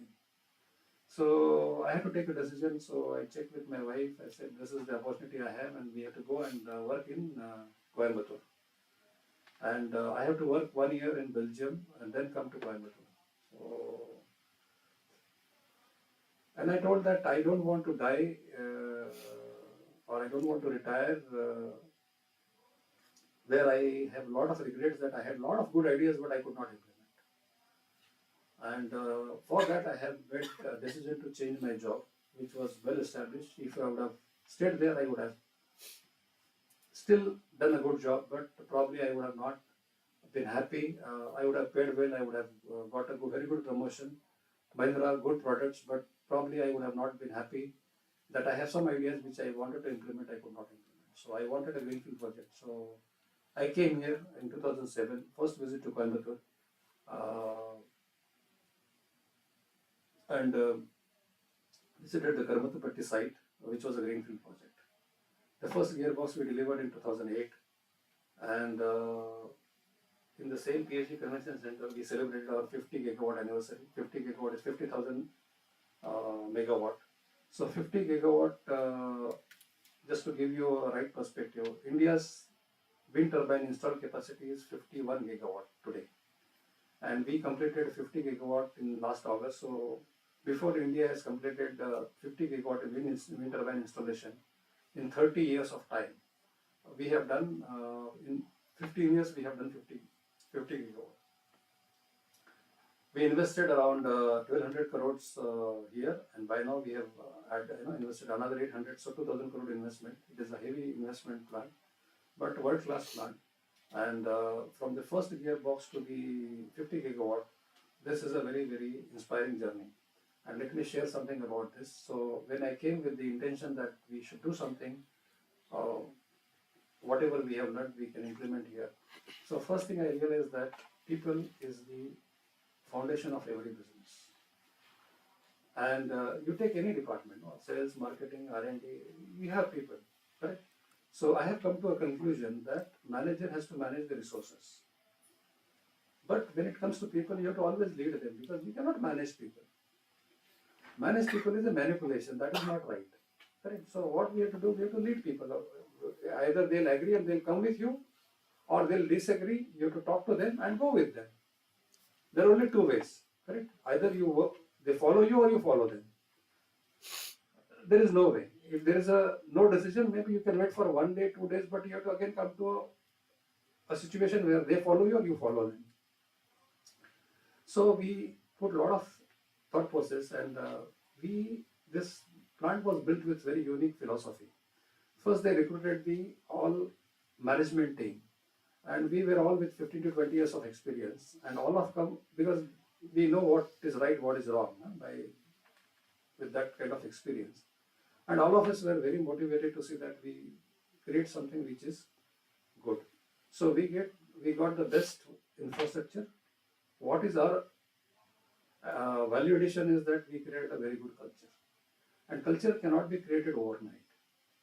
So right from the day one, we said that we will have a very high focus on people. Correct? So right from selecting people, we said we will only have the diploma people. We will train them well, and we will also give them the career opportunities. So people who join with us, we train them to do the job. We also train them, we also facilitate them for their education, and we also promote them to the next level also. So when they join, when you have a hands-on experience, then you lead people, you can lead them better because you know how to, or you know all the technical things.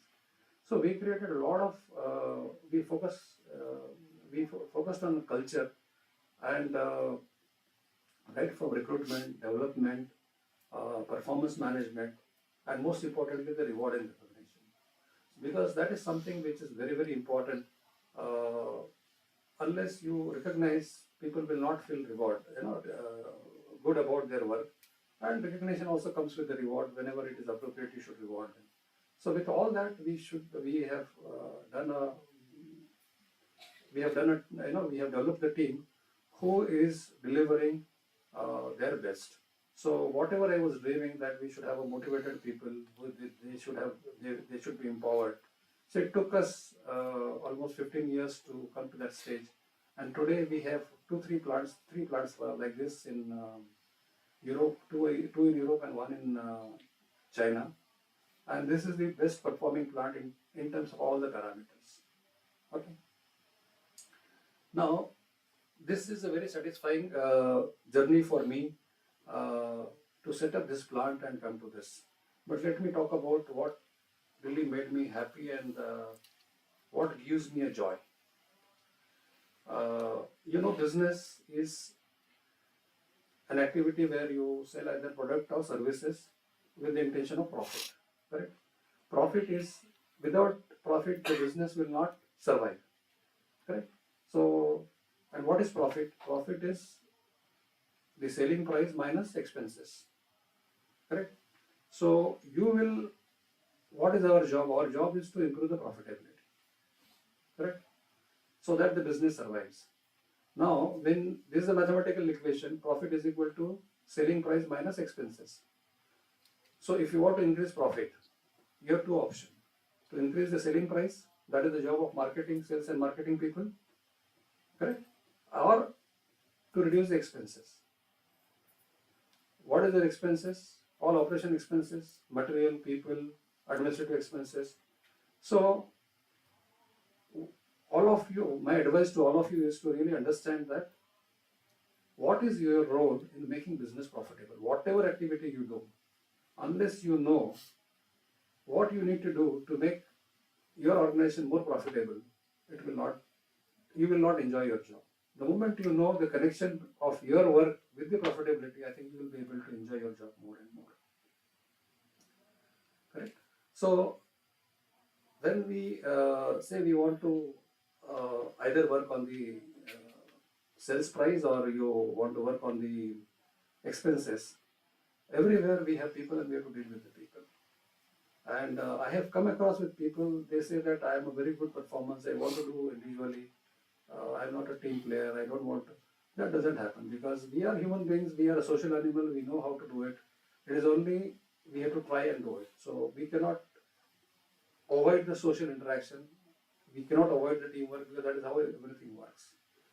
And as I said, when I was in Mahindra, I got introduced to the different states in India. I had an opportunity to interact, but when I joined multinational company, I had an opportunity to interact with the American people, German people, Belgian people, French people, so Italian, Brazil, all the international people you get an opportunity to interact. And today's teams are internationally managed. They are all international players are there, and you have to manage the international teams, or you will be part of the international team. So that is very important to understand the cultural sensitivity. That is also a part of your education. Okay. So I think that would help all of you. So before I close, I think I have taken more time than scheduled. Okay. I will only tell a couple of things which we have discovered as a team, because when we had one team meeting, we said we should how we are leading our team, and we should list our habits. Okay, so we listed a couple of habits as a leadership team, and these are all our habits which which we follow, and it is since everybody has contributed, there are many. I will not tell all, but I will tell which are important to you according to me. And what is habit? Habit is something which you do on a day-to-day basis, correct? We take bath every day, correct? That is a good habit to maintain our hygiene. Sometimes we don't take also, but that doesn't mean that we lost the habit, correct? So habit is something which you do every day is okay, but sometimes you finish that is not there, but you don't miss it for months, correct? Walking is a good habit, but if you walk once in a month, that is not good. You know that one apple keeps the doctor away, an apple a day keeps the doctor away. But if you don't eat apple every day, and at the end of the month you eat 30 apples, can you get the same benefit? No. Correct? So habit is something which is, and habits, small habits are very good, and that is what Stephen Covey has written books on habits of highly effective people. I read that. He has studied more than 100 people, and he has come up with the habits of highly effective people. So you can read that, you can understand, but I realized that it is not possible for one person to have so many habits. It is a precipitation of 100 people's habit. So I said I will refer to that whenever I am in difficulty. So I'll see that which habit of Stephen Covey will help me, and I will work on that. So we called it as a simple leadership habits. So if one thing which you can take from here today, that is something which I am going to tell you now. As I said, building trust is very important. So what I believe, and this is what we practice, is that delight at least one person every day. What is delight? You can make somebody happy. Delight is much bigger than happier. There is no measure. So if happiness is here, delight is anywhere up to the sky. Okay, and this is very easy. Only thing we have to keep in our mind that I want to delight someone. Okay, so if you do that, that builds the trust. Trust cannot be built without this. So if you practice this habit, it will help. Second is smiling is not difficult. So when we meet someone, we can smile and greet. This is very important when you grow, because I see in my company, some of my colleagues, they walk in the aisles and they even don't look at the people because they are not from their department. But they are a management team member. I always tell them that he knows you, you don't know him. But it is your job to acknowledge. So when you walk, giving a smile and acknowledging a presence and wishing is very important. So this is the second habit I would recommend. I am telling you everything what you can practice as a student and you can practice as a leader also in future.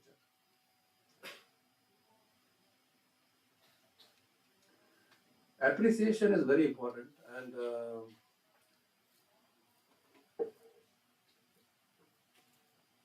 I realize that even if you are wrong on appreciation, that means if you appreciate somebody who doesn't deserve appreciation, what will happen? Look at parents. They appreciate you to motivate you, even if you don't deserve. What happens? When they keep appreciating you, start believing yourself. So there is no error you can make in appreciation. So you need not to think when you are appreciating anybody, because it comes spontaneously and you have to say that. And one thing I want to also tell that you should also appreciate your teachers. Because we think teachers are there, they are teaching and we are afraid of them because they'll ask some questions. But if you like what they have taught, please go and appreciate them, because this is very important that they also get. Appreciation is good for everyone. And if you want to delight, that is also one way of going and appreciating your professors.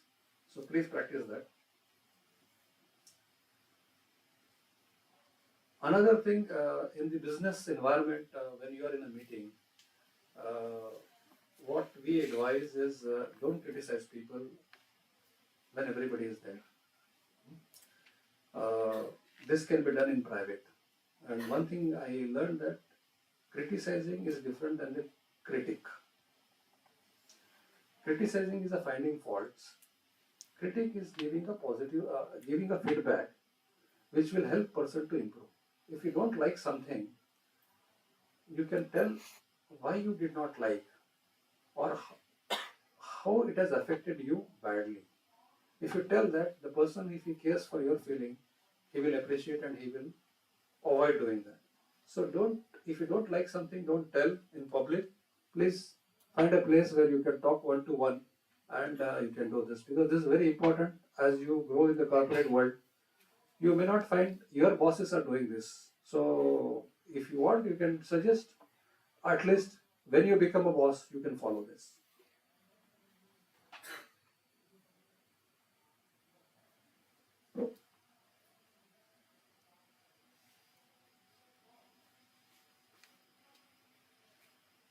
Improve listening.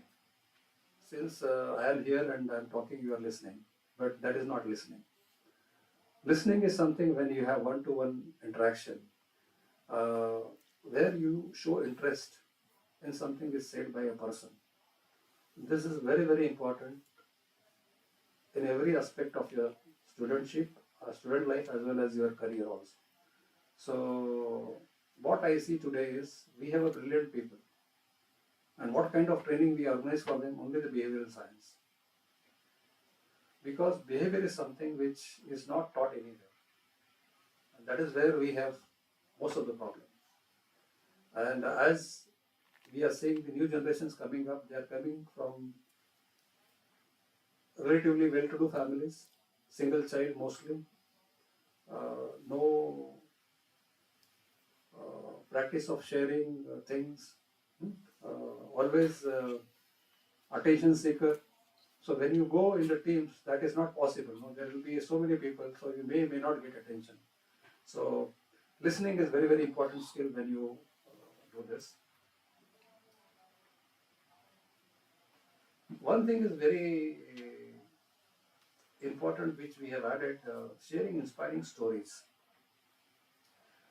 That you can do it anytime, and the stories are a very powerful tool to remember the things. Since I said we should tell stories, I will tell one story before I end. I talked about stress management, and this is one story which helped me to manage my stress. There was a monk, Buddhist monk, and he has got his student, and both of them were walking in a jungle. You know, those days, the way Buddhism was spread, they used to walk from one village to another village. And you also know that they have the self-defense practices, because some people may trouble them and they need to really protect themselves. And that is how this, you see most of the Chinese, karate, kung fu, these were the defense practices they have learned. So this monk and his student, they were walking. They stopped at around 1 o'clock at one place, and they had their lunch, drank water, and they were just relaxing there. And this monk, he was roaming around and he saw one golden brick. And he just looked at the around and he saw that his student is not nearby. So he just picked up that golden brick and he has put it into his sack. And they started walking. Now this monk knows there is a golden brick in his sack, but student is not aware. And when they were walking, the monk said to the student that please walk fast. We should reach to the next village before it becomes dark. So he started walking, and again 4 o'clock or so they stopped to drink some water. And since he said so many times that we should walk fast and we should reach to the village before the sunset, since he was waiting for a so long time, he never seen him like behaving like this. So he was really curious, what is happening to my guru? When he saw an opportunity, he just picked it to his bag and he saw the golden brick. He understood what is that, and then he just threw that golden brick and he put one stone there. They finished their drinking water, some relaxation, and they started walking. Now this fellow knows what is there, but the monk do not know what is there inside. So this fellow was walking leisurely, and then at one point of time, this monk got very upset with his student and he said, I am telling you to go fast, we need to reach the village before the sunset. He says, I am worried that we will not reach there. And the student said, teacher, I left the worry behind. Then immediately he just picked up his bag and he saw the stone. What is the moral of the story? Moral of the story is that there are so many things which comes to our head. There are so many anxieties, fear we have, which is not reality. The time the monk has walked with the stone was artificial fear. Right? So I want all of you to think that what is going to happen is going to happen. We cannot keep worrying about it. Worry cannot solve the problem. Correct? So when you are worried, please remember this story and throw the story off. One more thing I tell, which maybe brings some smile on your face. Friendship is also a very important thing. Correct? There are a lot of movies which I don't know in Tamil also there will be a lot of movies, but we value friendship. It is not. I think this is a unique friendship we have, a value we have in India, and there are two friends who love cricket. So they grow old, and the time has come that they have to leave this earth and go to the another world. So they were chatting, and they said, if we go there, will we have the cricket playground? They were not sure. So after a few days, one friend passes away.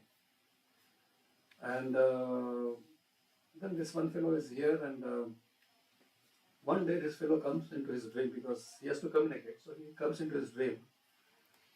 And he said, I arrived safely here, everything is fine. I have two news. One is a good and another is a bad news. Which one you want to listen first? The friend said, I want to listen to good news first. What is the good news? He says, we have a fantastic ground, lush green, like but the best ground I have seen is available for playing cricket here. Then he becomes curious. He says, what is the bad news? He says, next week there is a match and you are a wicket keeper.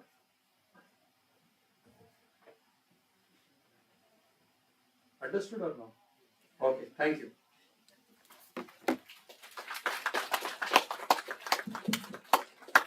Thank you so much, sir. We are grateful for your time and the wisdom you imparted, which will undoubtedly guide and motivate us as we move forward. As a token of our respect and appreciation, we would like to invite our director, Dr. Srividya, to present the memento to Mr. Deepak Pohekar, Executive Director, ZF Group. We also request the dignitaries to kindly join.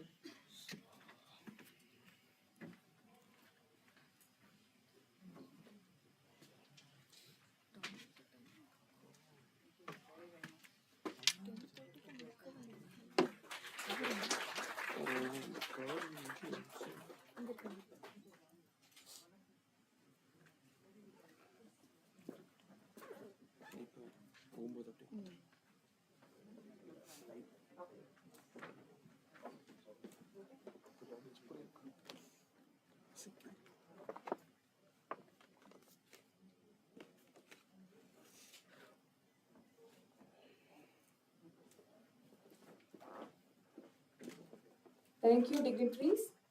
As we conclude this ceremony, we express our gratitude to everyone who has contributed to the making this event a success. It is an honor to invite Dr. R. Deepa, Program Coordinator, WMSE, to deliver the vote of thanks.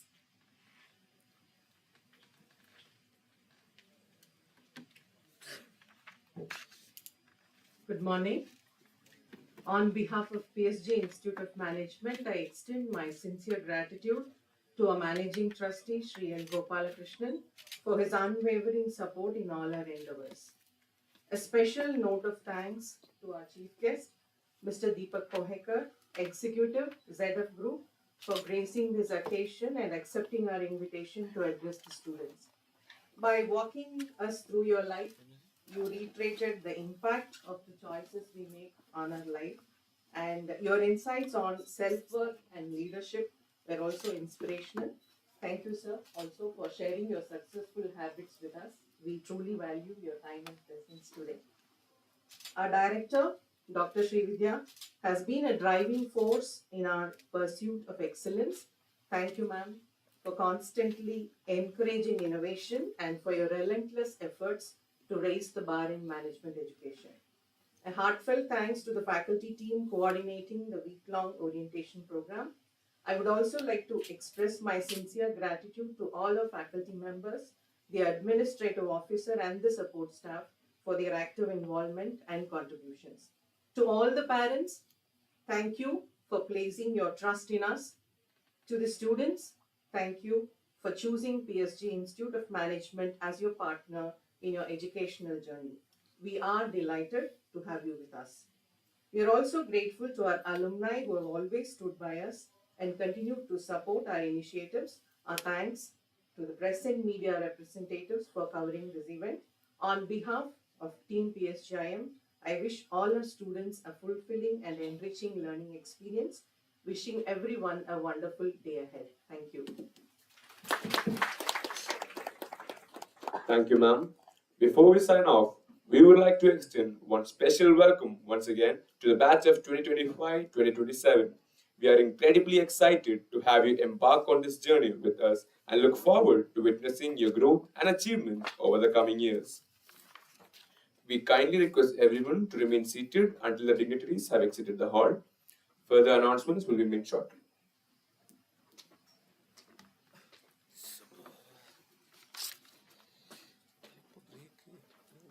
All the best. Thank you, sir. Fatima.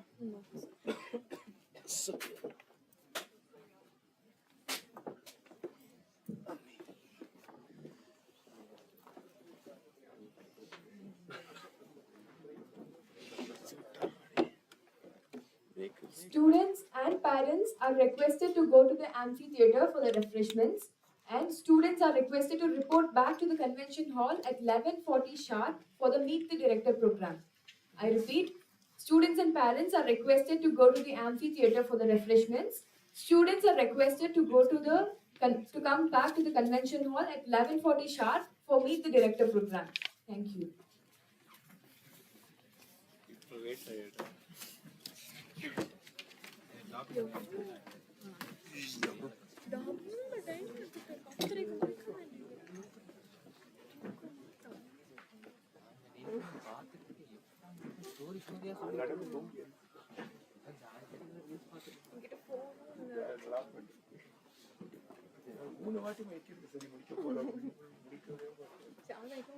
One more thing before.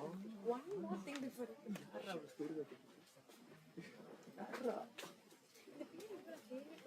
இதுக்கு முன்னாடி வந்து